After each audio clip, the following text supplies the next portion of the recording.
ఉండొచ్చని పోలీసు అనుమానం వ్యక్తం చేస్తున్నారు. మేడ్చల్ జిల్లా కాప్రా దగ్గరటువంటి ఒక ప్రాంతంలో ఈ సంఘటన చోటు చేసుకుంది. సో ఒక్కసారిగా రియల్టర్ చాలా దారుణాతి దారుణంగా హత్యకు గురయ్యాడు. కాప్రా సాకేత్ కాలనీలో ఈ ఘటన చోటు చేసుకుంది. వెంకటరత్నం అనేటువంటి ఒక రియల్ ఎస్టేట్ వ్యాపారిని గన్తో పేల్చి కత్తులతో దాడి చేసి చాలా దారుణంగా హతమార్చారు. అయితే పాత కక్షలే ఎందుకు కారణమై ఉంటాయనేది పోలీసు అనుమానం వ్యక్తం చేస్తున్నారు. సో రియల్టర్గా ఉన్నారు కాబట్టి గతంలో కూడా చాలా మంది రియల్టర్ ఇదే రకంగా ఇబ్రహీంపట్నంలో హైదరాబాద్లోని సిటీ అవుట్స్కట్లో పలు సంఘటనల్లో ఇదే రకంగా చాలా దారుణంగా హత్య గావించబడ్డారు. మరి అప్పుడు కూడా పాత కక్షలు తర్వాత తోటి పార్ట్నర్స్ అండ్ కొంతమంది తనతో కబ్జా చేశారనో రకరకాల ఆరోపణల నేపథ్యంలో హతమార్చే సంఘటనలు ఉన్నాయి. మరి ఇప్పుడు ఈ ఇన్సిడెంట్ ఒక్కసారిగా హైదరాబాద్ ప్రజల్ని షాక్ గురి చేసింది. సో తెల్లవారుజామున ఒక్కసారిగా కాల్పుల శబ్దం విన్నటువంటి ఆ సాకేత్ కాలనీ ప్రాంత ప్రజలు మొత్తం కూడా షాక్ గురయ్యారు. సో ప్రెసెంట్ మేడ్చల్ జిల్లా కాప్రా సాకేత్ కాలనీలో ఈ సంఘటన చోటు చేసుకుంది. సో ఒక్కసారిగా ఈ కాల్పుల శబ్దంతో హైదరాబాద్ అలర్ట్ అయింది. సో హైదరాబాద్లోని పోలీసులు కూడా ఇప్పుడు కాల్పులు చేసింది ఎవరు, ఎందుకు నిర్వాకానికి పాల్పడాల్సి వచ్చింది, ఇంతకీ ఆ దుండగులు ఎవరు, కత్తులతో చాలా దారుణంగా కత్తులు వేటకొడలు ఉపయోగించి అతని ఒంటిపై గాయాలు కూడా ఉన్నాయి. కత్తి పోట్లు కూడా ఆయన ఒంటిపై కనిపిస్తూ ఉన్నాయి. సో గన్తో కాల్చడం, కత్తులతో వారు వెంటాడి హతమార్చడంతో ఇది చాలా పక్కాగా ఏదో వ్యూహాత్మకంగా రచించినటువంటి ప్లాన్ గానే తెలుస్తోంది. మా ప్రతినిధి శిల్ప ఉన్నారు. శిల్ప, సో వెంకటరత్నం మరణానికి కారణం ఏంటి? వెంకటరత్నం ఒక రియల్ ఎస్టేట్ వ్యాపారి, అతన్ని ఇంతలా కత్తులు వేటకొడవలు గన్తో కాల్చి కత్తిపోట్లు ఇంత దారుణంగా హతమార్చాల్సిన అవసరం ఎవరికి వచ్చింది?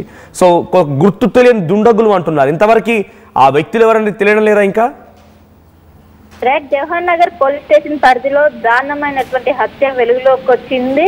ఉదయం 7:30 ప్రాంతంలో వెంకటరత్నం అనే రియల్టర్ దుండగులు అత్యంత దారుణంగా నడి రోడ్డు పైన కత్తులతో నరికి చంపినటువంటి ఘటన స్థానికంగా తీవ్ర కలకలం రేపుతుంది. తన పాపను స్కూల్లో డ్రాప్ చేసి అనంతరం తన ఇంటికి వెళ్తున్న సమయంలోనే ఒక్కసారిగా దుండగులు తనను వెంబడించి వెంటనే మొదట గన్నుతోనే అనంతరం ఏదైతే కత్తితోని కూడా అత్యంత దారుణంగా పొట్టి చంపడంతో అక్కడున్నటువంటి స్థానికులు ఒక్కసారిగా భయాందోళనకు గురయ్యారు. ఇంకోవైపు వెంకటరత్నం ధూల్పేటలో ఒకవైపు మర్డర్ కేసులో నిందితుడిగా ఉన్నాడు. ఇతనిపై రౌడీ షీట్లు ఉన్నట్లు కూడా ఇప్పటికే పోలీసులు గుర్తించారు. ఇంకోవైపు ఆర్థిక లావాదేవీల కారణంగానే ఈ హత్య జరిగినట్లు కూడా ప్రాథమికంగా నిర్ధారణకు వచ్చారు. అండ్ ప్రాథమిక విచారణ కూడా మొదలు పెట్టారు. ఇప్పటికే పోలీసులు చేరుకొని దానికి గల కారణాలు ఏంటి అండ్ గతంలో దీన్ని చేసినటువంటి వర్క్ ఏంటి, రియల్టర్ కాబట్టి కొంచెం ఏ విధంగా ఉన్నాయి అందరితో రిలేషన్ అంటూ కూడా ప్రస్తుతం అయితే పోలీసులు ఎంక్వైరీ కొనసాగుతుంది. మొత్తం మీద అత్యంత దారుణంగా నడి రోడ్డు పైన సినిమాలో కనిపించేటువంటి సీన్ ఈ విధంగా చేయడంతో ఒక్కసారిగా బాధలకు గురయ్యారు. ఇప్పటికే అతడికి తన పిల్లలు కావచ్చు, భార్య పెద్ద ఎత్తున రోధిస్తున్నారు.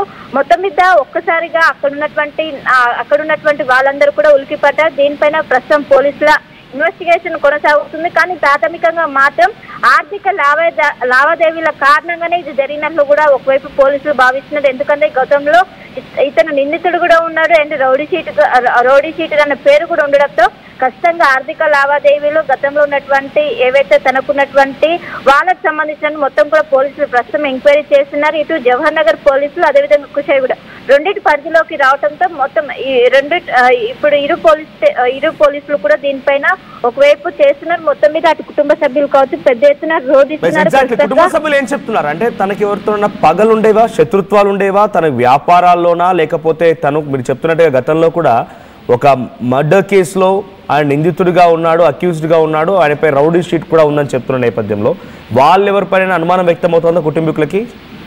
రైట్, గతంలో కూడా కొన్ని థ్రెట్ కాల్స్ కావచ్చు ఇవన్నీ కూడా వచ్చినట్లు ఇప్పటికే కుటుంబ సభ్యులు చెప్తున్నారు.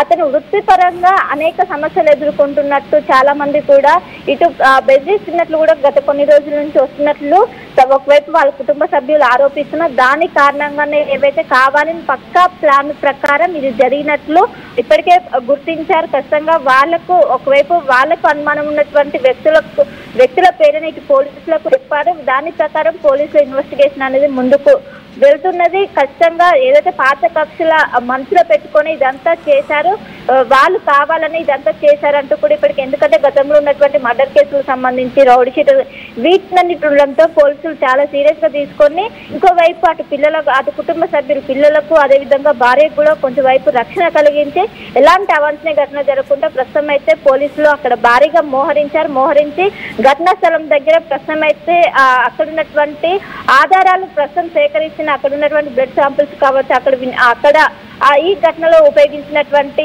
కత్తులు కావచ్చు, వాటిని మొత్తం కూడా సేకరించి ప్రస్తుతము అటు ఫోరెన్సిక్ పంపించిన అనంతరం అక్కడ ఫింగర్ ప్రింట్స్ సేకరించి దీనిపైన ఒకవైపు క్లారిటీ వచ్చే అవకాశం, వాళ్లకు అనుమానం ఉన్న వ్యక్తులను అదేవిధంగా ఇప్పుడు ఎఫ్సిఎల్ వచ్చినాక దాన్ని బట్టి ఆ పోలీసులు ముందుకెళ్లే పరిస్థితి అయితే ప్రస్తుతం కనిపిస్తుంది. ఇంకోవైపు ఇటు కుటుంబ సభ్యులు మాత్రం పక్కా ప్లాన్ ప్రకారమే ఇదంతా చేశారు అంటూ కూడా వాళ్ళు పెద్ద ఎత్తున ఆరోపిస్తున్నారు. ఇంకోవైపు అక్కడ ఉన్నటువంటి విగత జీవితంగా ఉన్నటువంటి తన భర్త మృతదేహాన్ని చూసి ఇటు భార్య పెద్ద ఎత్తున రోధిస్తున్న విజువల్స్ కూడా, రోధిస్తున్నటువంటి దృశ్యాలు కూడా కనిపిస్తున్నాయి. దీంతో ఒక్కసారిగా అక్కడ ఉన్నటువంటి ప్రజలందరూ కూడా ఉలిసిపడ్డారు.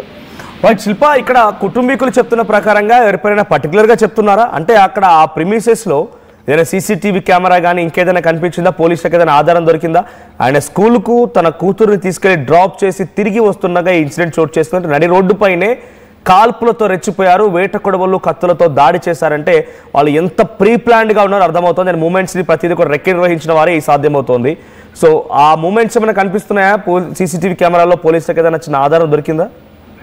రైట్, ఈ ఘటన అనేది పాస్టర్ బిలోమాంగ్స్ స్కూల్ దగ్గర అయింది. అక్కడ స్కూల్ దగ్గర సీసీ కెమెరాలు అనేవి ఉన్నాయి, వాటిని పోలీసులు స్వాధీనం చేసుకున్నారు. ఉదయం అరౌండ్ 7:30కి ఈ ఘటన జరిగినట్లు కూడా గుర్తించారు. ఆ సమయంలో ఎవరెవరు ఎప్పటి నుండి వాళ్ళందరూ కూడా కాపలా కాస్తున్నారు. అండ్ ఎప్పుడైతే తన పాపని స్కూల్లో విడిచిపెట్టి వచ్చిన అనంతరం పక్కా ప్లాన్ ప్రకారం ఇది జరిగినట్లు కూడా ఇప్పటికే గుర్తించారు. అక్కడ ఉన్నటువంటి సీసీ కెమెరాలని స్వాధీనం చేసుకొని ఎవరెవరు ఎంతమంది ఉన్నారు అండ్ వాళ్ళ తర్వాత హత్య అనంతరం వాళ్ళు ఎటు సైడ్ వెళ్ళారని కూడా ప్రస్తుతం అయితే పోలీసులు దానికి సంబంధించినటువంటి సీసీ కెమెరా స్వాధీనం చేసుకొని వాళ్ళ కదలికలు ప్రస్తుతం అయితే పోలీసులు నిఘా పెట్టినట్టు కూడా ఇంకోవైపు సమాచారం అందుతుంది.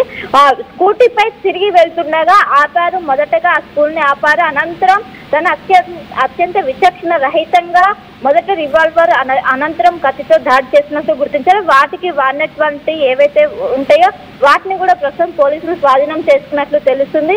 వీటిపైన మొత్తం మీద కేసు నమోదు చేసి ఇప్పటికీ సీసీ కెమెరాలు అదేవిధంగా అక్కడ ఉన్నటువంటి ఎస్ఐఎల్ రిపోర్ట్, ఇంకోవైపు వాళ్ళ భార్య ఇచ్చినటువంటి గతంలో తనకున్న థ్రెట్ ఉన్నటువంటి వాళ్ళ దగ్గర నుండి వాళ్ళకి సంబంధించి వాళ్ళని విచారించిన అనంతరం దీనిపైన మూవ్ అయ్యే అవకాశం. ఇంకొక క్వశ్చన్ కూడా రేజ్ అవుతోంది, గన్ ఫైరింగ్ కాల్పులకి పాల్పడ్డారు. ఇంతకీ హైదరాబాద్ లో గతంలో కూడా ఒక సంఘటనలో దిల్సుఖ్ నగర్ దగ్గర ఒక పార్క్ లో ఒక వ్యక్తిని కూడా ఇదే రకమైనటువంటి రియల్టర్ పార్ట్నర్ ని హతమార్చినప్పుడు కూడా ఒక గన్ ఫైరింగ్ అని వినిపించింది.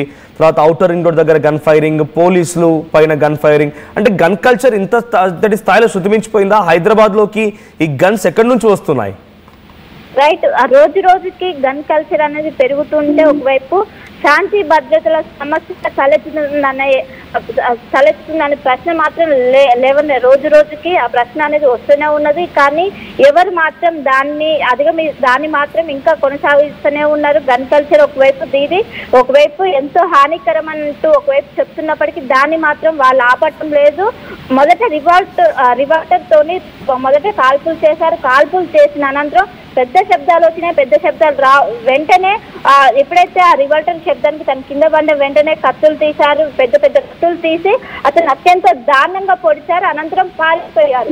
సో మొత్తం మీద గన్ కల్చర్ ఏదైతే గతంలో చాలా చోట్ల కూడా గన్ కల్చర్ అనేది పెరుగుతూనే ఉన్నది. దాన్ని తీసుకొని దీనికి ఖచ్చితంగా పర్మిషన్ తీసుకోవాలా, లైసెన్స్ అనేవి ఉంటాయి. వాటిని కూడా లెక్క చేయకుండా వీళ్ళు ఈ విధంగా ఇష్టాతీతంగా కావడంతో పెద్ద ఎత్తున నగరవాసులు కావచ్చు పెద్ద ఎత్తున భయపడుతుంది. దీనిపైన పోలీసులు ప్రత్యేక దృష్టి కావచ్చు, అటు సిపి వాళ్ళు కావచ్చు ప్రత్యేక దృష్టి పెడుతున్నప్పటికీ ఇటు రౌడీ షీటర్లు మాత్రం ఈ గన్ కల్చర్ ని రోజు రోజుకు పెంచుకుంటూ వెళ్తూనే ఉన్నారు.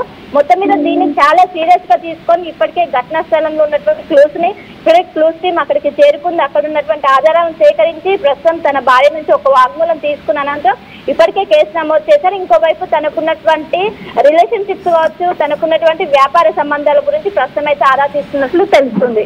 Right, thank you Shilpa.